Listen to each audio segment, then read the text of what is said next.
Ahojte, v dnešnej časti servisného manuálu k záhradnému traktoru Wolfgarten Expert sa budeme venovať jednej veľmi dôležitej téme a servisnému úkonu, ktorý však nie je spomenutý ani v manuále, ani v inštrukciách, ani nikde.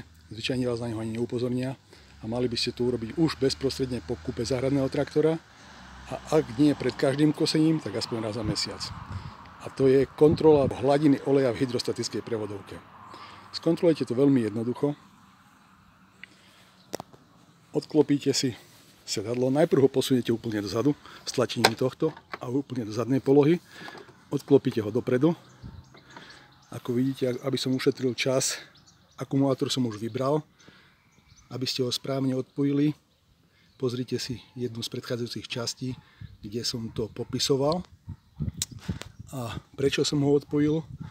Je preto, lebo práve cez túto časť sa dostanete k priesvitnej gumenej hadici, cez ktorú sa olej napúšťa, ak jeho hladina nie je dostatočná. V takom prípade je ideálne, keď to robíte dvaja. A čo urobíte je, uvoľníte túto skrutku, či už plochým skrutkovačom alebo krížovým skrutkovačom a cez malý lievik tam dolejete potrebné množstvo úplne pomaličky, pričom jeden to dolieva tu na vrchu cez lievik a druhý to sleduje v mieste, ktoré vám teraz ukážem. Olej dolievame prevodový olej so špecifikáciou 80V90H. Toto je vysokokvalitný olej. Je to olej, ktorý je odporúčaný servisným strediskom Mountfieldu, kde sme kupovali tento záhradný traktor a kde som ho aj tento olej kúpil. V auguste 2023 stál nejakých 5,60 eur. Čiže teraz si ukážeme, ako skontrolujete, či máte v hydrostatickej prevodovke dostatočnú hladinu oleja. Prečo je to dôležité? Dôležité je to preto, že hydrostatická prevodovka je položka, ktorá stojí niekoľko 100 eur.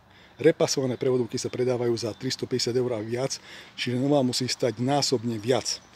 Čiže oplatí sa to pravidelne kontrolovať, aby ste si ušetrili peniaze, lebo nikdy neviete, či na nejakom mieste ten olej nevyteká.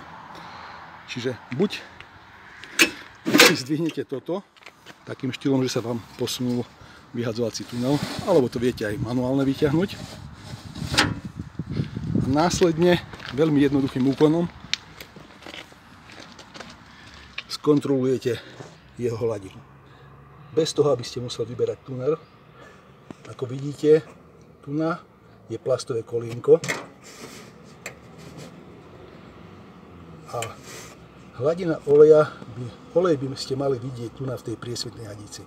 Ako vidíte, teraz jeho hladinu vôbec nevidíme, to znamená, nie je ho tam dostatok. V takom prípade nikdy neviete, aké množstvo oleja je v hydrostatickej prevodovke a či ho nie je málo. Ak je ho málo, môže dojsť k vážnemu poškodeniu a bude nutná výmena alebo jej repas. A to je otázka niekoľkých stoviek eur. Čiže v prípade, že ho budete dolievať, jeden ho dolieva cez lievik zhora, úplne pomaličky, tak aby ste ho tu zbadali tesne nad plastovým kolienkom a keď ho uvidíte, to je dostatočné množstvo. A takýmto štýlom ho pravidelne môžete kontrolovať. Či už pred každým kosením, alebo aspoň raz za mesiac.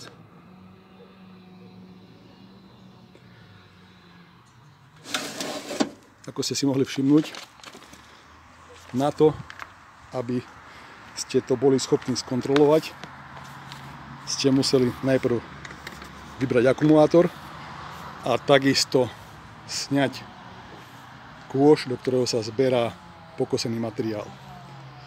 Snáď vám toto krátke inštruktážne video pomôže a ušetrí vám veľké starosti a množstvo peňazí, ktoré by ste museli minúť na opravu alebo kúpu novej hydrostatickej prevodovky.